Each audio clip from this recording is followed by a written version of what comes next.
Welcome to RGV GS academy. Current affair 22 जुलाई 2023 के इस सीरीज में हम लोग देखेंगे DNA यानी डेली न्यूज़ एनालिसिस के इस प्रोग्राम में हम लोग आज का करंट अफेयर देखेंगे। चलिए, फर्स्ट क्वेश्चन, भारतीय तटरक्षक के 25वें महानिदेशक कौन बने हैं? ठीक है ना। तो इसका ऑप्शन है राकेश पाल, शीलवर्धन सिंह, रश्मि शुक्ला, प्रवीण सूद। तो इसका राइट आंसर हो जाएगा राकेश, इसका राइट आंसर हो जाएगा साथियों राकेश पाल। ठीक है ना। इसका राइट आंसर क्या हो जाएगा? राकेश पाल। यानी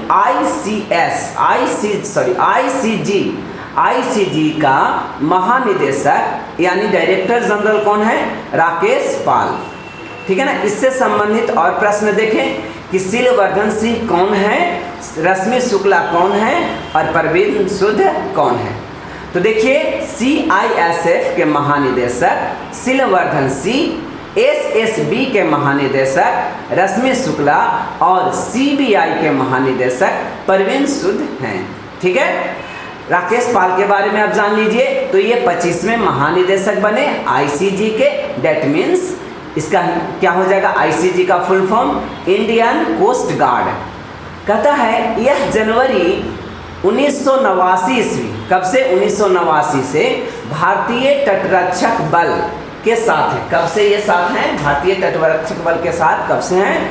तो 1989 से हैं। ठीक है ना।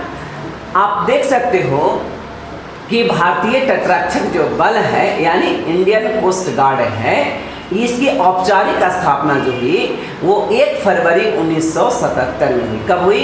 1 फरवरी 1977 में। ठीक है ना। याद रखिएगा, इसकी स्थापना कब की गई? 1 फरवरी 1977। क्लियर है? तो 1 फरवरी 1977।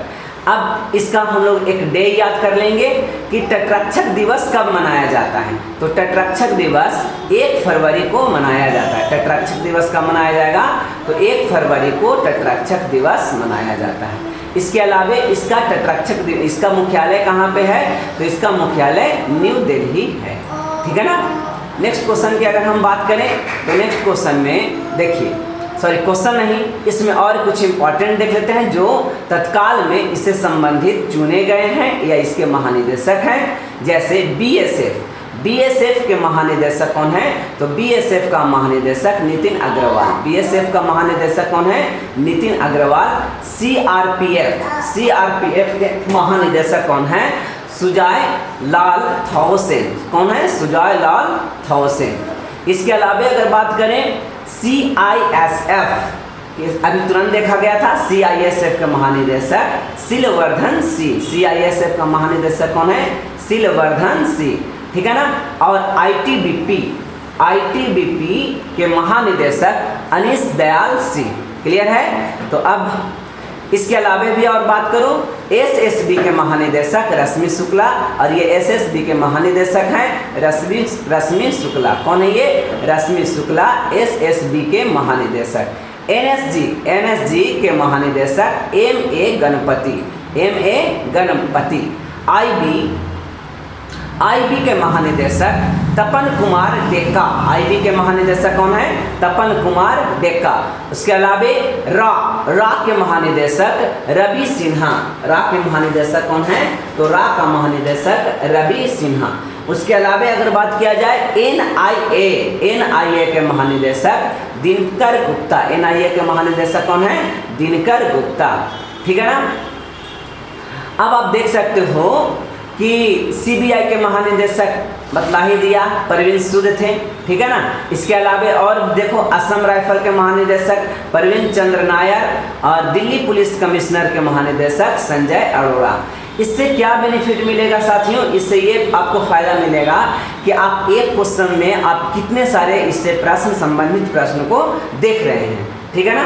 चलिए, तो इस प्रकार NCB के महानिदेशक सत्यनारायण, NCB के महानिदेशक कौन हो जाएंगे? सत्यनारायण प्रधान। और NDRF के महानिदेशक हो जाएंगे, NDRF के महानिदेशक कौन होंगे? एनडीआरएफ के महानिदेशक अतुल करवाल। एनडीआरएफ के महानिदेशक कौन होंगे? अतुल करवाल। ठीक है, चलिए आ जाए। नेक्स्ट क्वेश्चन है अंतर्राष्ट्रीय शतरंज दिवस कब मनाया जाता है? अंतर्राष्ट्रीय शतरंज दिवस कब मनाया जाता है? अंतर्राष्ट्रीय शतरंज दिवस कब मनाया जाता है? ऑप्शंस हैं 16 जुलाई, 17 जुलाई, ठीक है ना, 18 जुलाई, 20 जुलाई। तो इसका राइट आंसर हो जाएगा साथियों 20 जुलाई। इसका राइट आंसर क्या होगा याद रखिएगा, तो इसका राइट आंसर 20 जुलाई। ओके, इसका राइट आंसर हो जाएगा 20 जुलाई। ठीक है ना। नेक्स्ट क्वेश्चन के अगर ऑप्शन इससे संबंधित जो प्रश्न है, अंतर्राष्ट्रीय शतरंज दिवस, इसके बारे में जानिए। अंतर्राष्ट्रीय शतरंज दिवस यानी international chess day, international chess day, अंतर्राष्ट्रीय शतरंज दिवस इसको मनाया कहता है कि इसके अलावा आप देखो अंतर्राष्ट्रीय शतरंज दिवस याद रखिएगा 20 जुलाई को अंतर्राष्ट्रीय शतरंज दिवस मनाया जाता है। 20 जुलाई को अंतर्राष्ट्रीय शतरंज दिवस मनाया जाता है। संबंधित दिवस देख लेते हैं। विश्व सर्प दिवस, विश्व सर्प दिवस कब मनाया जाता है? 16 जुलाई को। अंतर्राष्ट्रीय न्याय दिवस 17 जुलाई को। और नेल्सन मंडेला अंतर्राष्ट्रीय दिवस कब मनाया जाता है? तो ये 18 जुलाई। ठीक है ना। एक बार फिर से देख लीजिए, सर्प दिवस कब मनाया जाएगा? तो सर्प दिवस हो जाएगी 16 जुलाई, अंतर्राष्ट्रीय न्यायालय दिवस 17 जुलाई और नेल्सन मंडेला अंतर्राष्ट्रीय दिवस 18 जुलाई को मनाया जाता है। इसके अलावा अंतर्राष्ट्रीय जो शतरंज दिवस जो 20 जुलाई को मनाया जाता है, ये कब इसमें शामिल की गई, इसकी स्थापना कब हुई? तो 20 जुलाई 1924 को स्थापना हुआ। अंतर्राष्ट्रीय शतरंज दिवस, अंतर्राष्ट्रीय शतरंज की स्थापना कब हुई? 20 जुलाई 1924, 20 जुलाई 1924। ठीक है ना। और इस दिवस को कब से मनाया जा रहा है? ये जो आप देख रहे हो 20 जुलाई से कब मनाने की स्थापना तो हो गई थी 24 में, लेकिन ये दिवस कब से मनाया जा रहा है? तो ये दिवस 1966 से मनाया जा रहा है। ठीक है ना। ये कब से मनाया जा रहा है? 1966 से मनाया जा रहा है। भारत के प्रथम ग्रैंड मास्टर, इससे संबंधित तथ्य देख लेते हैं, फैक्ट्स देख लेते हैं।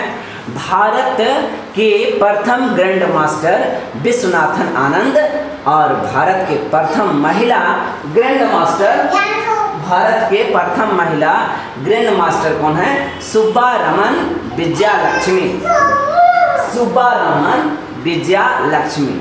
अभी आप ग्रैंड स्लैम की अगर बात किया जाए तो वर्तमान विश्व शतरंज चैंपियन कौन है? तो ये चीन के हैं डिंग लीरेन। ठीक है ना, याद रखिएगा।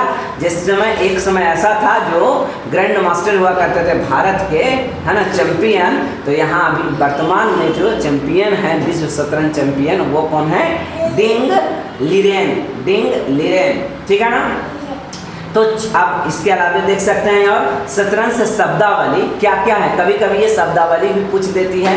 तो रैंक ये शतरंज से संबंधित है। चेक, चेकमेट, गैमिट,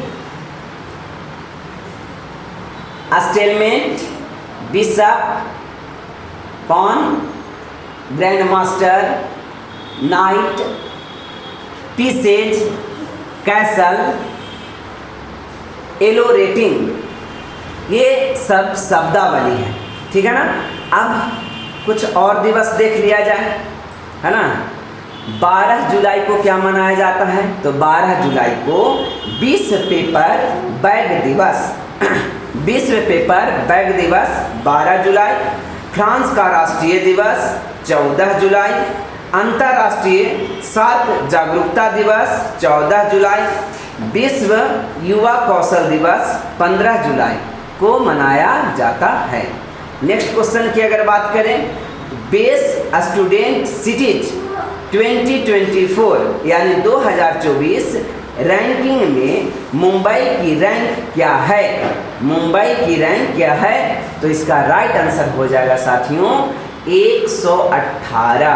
मुंबई की रैंक क्या है? तो मुंबई की रैंक 118 है। मुंबई की रैंक कितनी है साथियों? तो मुंबई की रैंक 118। देखिए ये हो गया मुंबई की रैंक। मुंबई की रैंक कितनी है? 118। याद रहेगा कि बेस्ट स्टूडेंट सिटीज, क्यूएस के अनुसार बेस्ट स्टूडेंट सिटीज में मुंबई को रैंक मिला 118, ठीक है ना। अब यहाँ पे क्यूएस क्वार्टरली साइमंड्स ने क्यूएस बेस्ट स्टूडेंट सिटीज का 11वां संस्करण हाल ही में जारी किया गया, जिसमें आप देखोगे कि मुंबई को पहला स्थान दिया गया भारतीय शहर के रूप में। अगर भारत में इस प्रकार से स्टूडेंट के लिए जो भी सिटीज़ बनाई गई, बेस्ट स्टूडेंट सिटीज, स्टूडेंट का सबसे अच्छा रहने का जहाँ पे है, ठीक है ना, तो ये किसको मिला, तो ये मुंबई को मिला, यानी भारत में पहला है तो ये मुंबई है। 11वां संस्करण था, ठीक है, याद रखिएगा कैमा संस्करण, 11वां संस्करण, और ये 2024 एक साल पहले ये जारी कर दिया जाता है इसके द्वारा। अब मुंबई के बाद 132वां स्थान, मुंबई के बाद 132वां स्थान मिला है किसको, तो ये न्यू दिल्ली को मिला है। पहला स्थान भारत में, ऐसे भारत में पहला स्थान, लेकिन अगर विश्व की बात किया जाए तो 118वां स्थान मिला, ठीक है। दूसरा स्थान भारत की ओर से दिल्ली को मिला जो 132वां स्थान है। तीसरा स्थान बेंगलुरु को मिला जो 147वां स्थान है। साथियों ये है क्या, तो स्टूडेंट के रहने का सबसे बेहतर फैसिलिटीज़ की अगर बात करें तो इसी के अनुसार ये निकाला जाता है। अगर अब तो ये दुनिया भर ये लिस्ट जारी होता है, तो प्रथम स्थान पे ये कौन है, तो प्रथम स्थान पे लंदन है, ठीक है ना। प्रथम स्थान पे स्टूडेंट के लिए सबसे बेहतर जो है वो लंदन है, ठीक है ना। तो यहाँ पे क्वेश्चन किया गया था कि भारत में पहला रैंक किसे मिला, 118वां स्थान के साथ भारत में पहला रैंक जो मिला है वो मुंबई को मिला है। दूसरा स्थान किसे मिला, तो दिल्ली को मिला। तीसरा स्थान बेंगलुरु को मिला। क्लियर है। तो अब इससे संजीवनी और देख लेते हैं, कुछ सूचकांक की बात कर लेते हैं। तो शायद कल का ही वीडियो में मैंने बतलाया था हेनले पासपोर्ट इंडेक्स 80वां स्थान भारत का है ना। कैमा स्थान, 80 स्थान, यानी 80th रैंक इंडिया का मिला है। ग्लोबल यूनिकॉर्न इंडेक्स तीसरा स्थान, सर्वाधिक AI निवेश रैंकिंग में 5वां स्थान मिला है, ठीक है ना। कैमा स्थान मिला, तो ये 5वां स्थान भारत को मिला है। ये सब विश्व रैंक के तहत मिले गए ये इंडेक्स है जो हेनले पासपोर्ट जारी करता है कि आप इतने देश में बिना पासपोर्ट का आप बिना वीजा का दूसरे देशों में जा सकते हैं। अगला क्वेश्चन की अगर बात करें तो एनी अवार्ड से किसे सम्मानित किया गया, एनी अवार्ड से किसे सम्मानित किया गया। ऑप्शंस हैं N शंकरैया, राजेंद्र सिंह भट्ट, ऑप्शंस हैं थल प्रदीप या फिर प्रिया AS, ठीक है। तो इसका राइट आंसर हो जाएगा, इसका राइट आंसर जो होगा मेरे प्यारे साथियों ये हो जाएगा थलपिल प्रदीप, ठीक है ना। एनी अवार्ड किसे मिला, तो थलपिल प्रदीप, याद रखिएगा थलपिल प्रदीप को क्या मिला, एनी अवार्ड। अब समझते हैं इसके बारे कि IIT मद्रास के प्रोफेसर थलपिल प्रदीप को ऊर्जा और पर्यावरण में वैज्ञानिक अनुसंधान के लिए प्रतिष्ठित एनी अवार्ड मिला। अब यहाँ से क्वेश्चन आपका बन सकता है कि एनी अवार्ड किस फील्ड में दिया जाता है, तो वैज्ञानिक अनुसंधान के लिए एनी अवार्ड वैज्ञानिक अनुसंधान के लिए दिया जाता है। एनी अवार्ड वैज्ञानिक अनुसंधान के लिए, एनी अवार्ड वैज्ञानिक अनुसंधान के लिए दिया जाता है, ठीक है ना। तो ये कहाँ के प्रोफेसर थे, IIT मद्रास के प्रोफेसर थे। IIT मद्रास एनी अवार्ड कब से देना शुरू किया गया, तो 2007 से देना शुरू किया गया।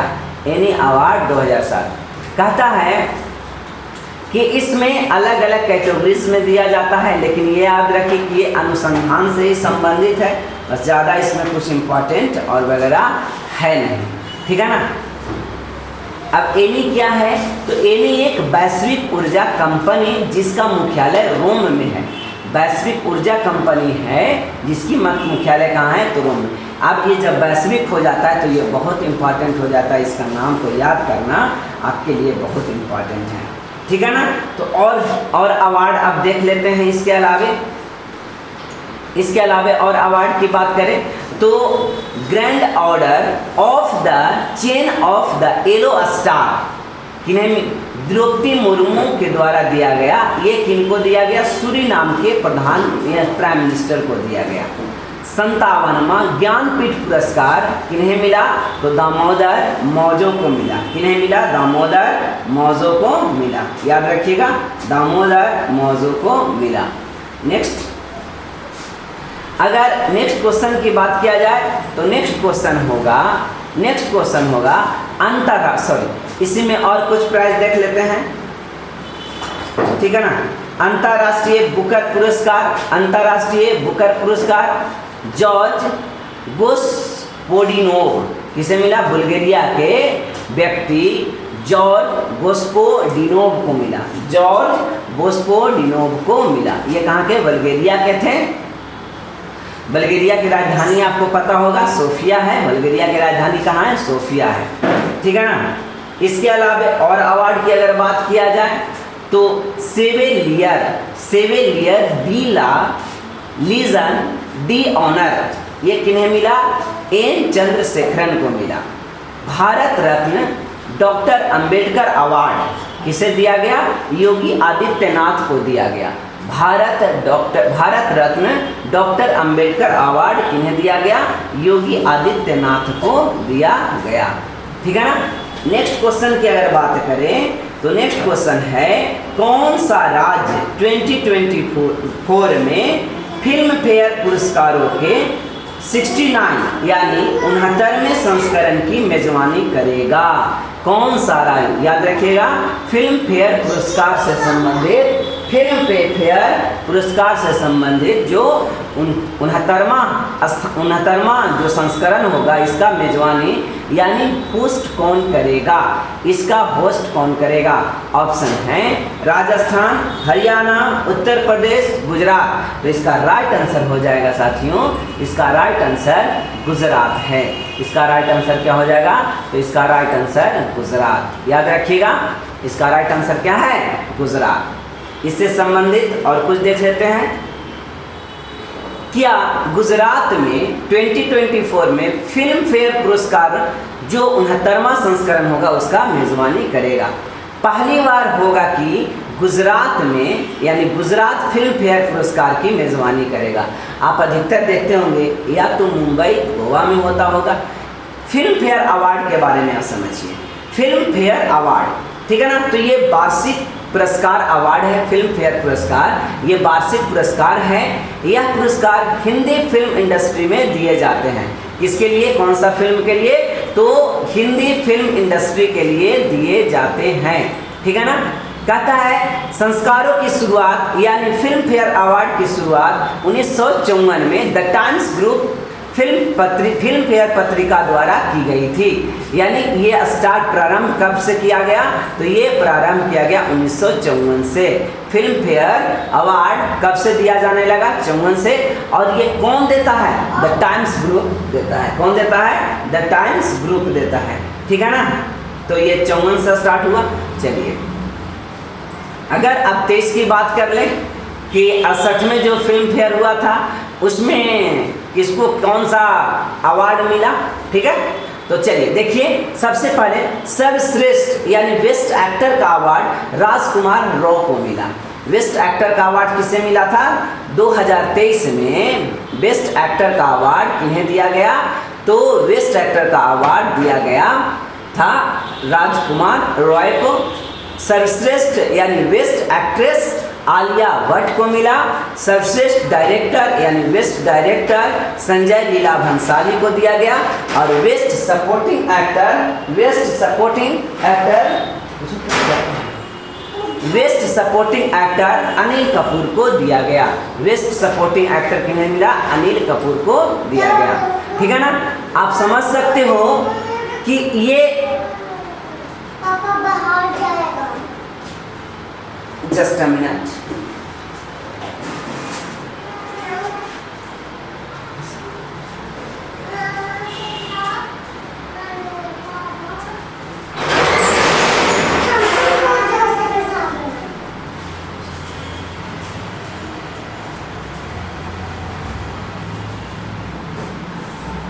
तो इस प्रकार से आप देख सकते हैं कि गुजरात में बहुत सा इस समय बहुत चीज़ें चल रही है। तो टाटा ग्रुप ने 13,000 करोड़ की लागत से गुजरात में ईवी बैटरी प्लांट लगाएगा। ठीक है ना, कितना बहुत बड़ी यहाँ पे टाटा ग्रुप ने खर्चा कर रहा है। और सबसे बड़ी बात यह है कि गुजरात सरकार ने सेमीकंडक्टर असेंबली और परीक्षण सुविधा के लिए माइक्रोन टेक्नोलॉजी के साथ समझौता किया है। ठीक है ना, इस समझौता से संबंधित कुछ बातें अभी पूरी अच्छे से बन नहीं पाई है, लेकिन ये तो है कि सेमीकंडक्टर का यहाँ बहुत बड़ा प्लांट लगने वाला है। ठीक है ना,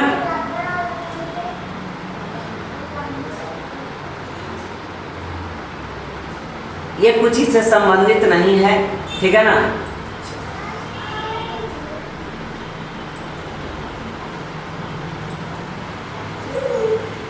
क्वेश्चन है, नेक्स्ट क्वेश्चन है, प्रकाश कौल द्वारा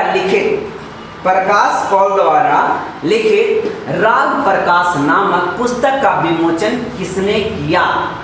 ठीक है ना, किसने किया? किसके द्वारा?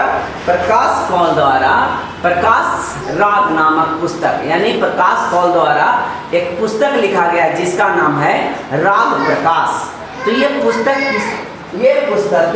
किसके द्वारा लिखा गया? ठीक है ना,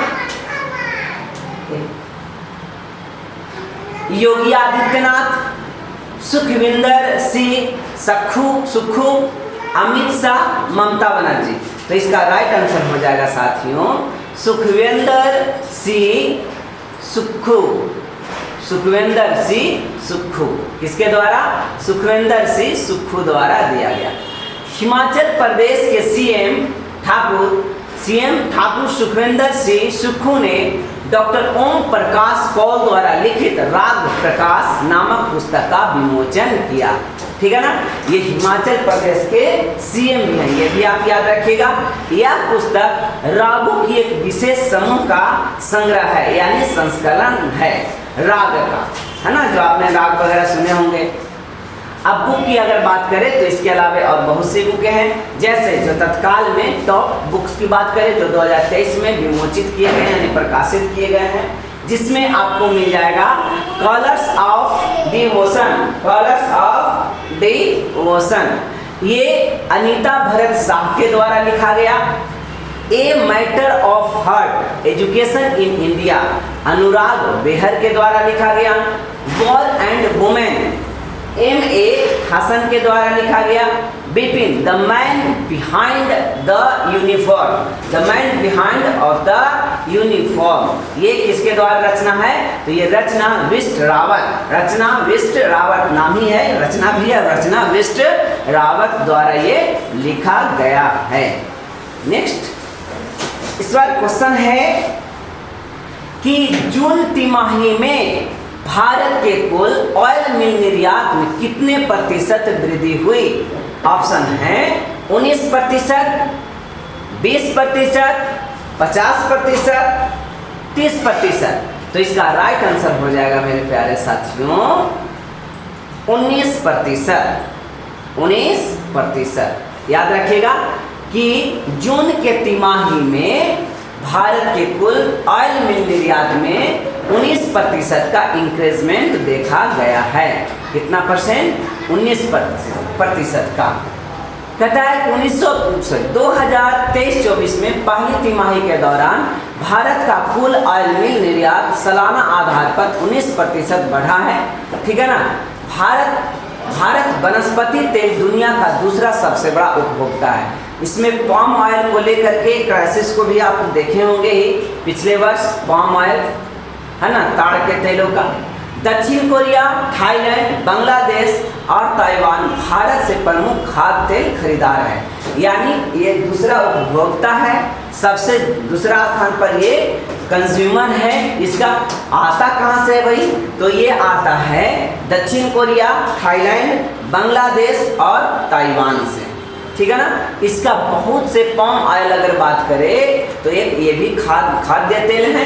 तो ये आपको इंडोनेशिया से मिल जाएंगे। इंडोनेशिया एक्सपोर्ट करता है और हम लोग उसे इंपोर्ट कर लेते हैं।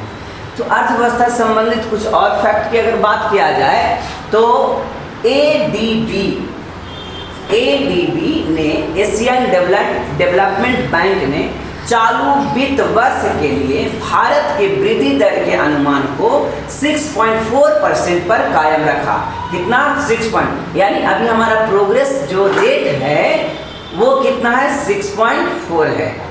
आरबीआई के अनुसार भारत का विदेशी मुद्रा भंडार बढ़ करके लगभग कितना हो गया है? तो 596.280 अरब डॉलर हो गया है, इतना ज़्यादा, ठीक है ना।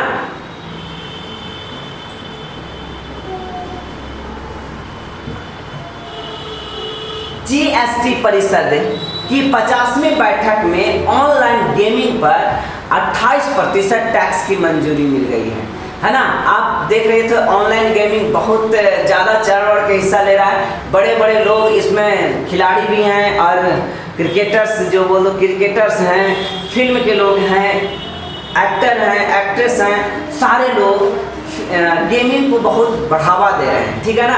तो इसको